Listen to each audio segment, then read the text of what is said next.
Today's Country 95.5. Hey, it's Nevin back with you once again, skipping the air fryer this week because last week was talking about salt on watermelon. Apparently it makes it sweeter. It's the best way to eat watermelon. So, got our salt, got our watermelon. Time to give it a try. I was told to put a light sprinkle, not a lot. All right. Kind of scared, I'm not gonna lie.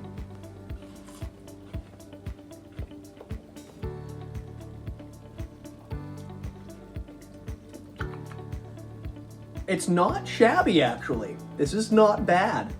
I recommend you try it. I read you can air fry watermelon, so we're gonna give it a try. They say 400 degrees for 5 minutes and you're supposed to flip halfway through. All right, so let's see how deep fried watermelon actually tastes.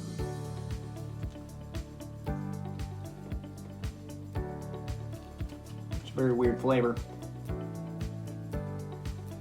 Still juicy though, which is surprising. If you want to give it a try, you can. Let me know what you think.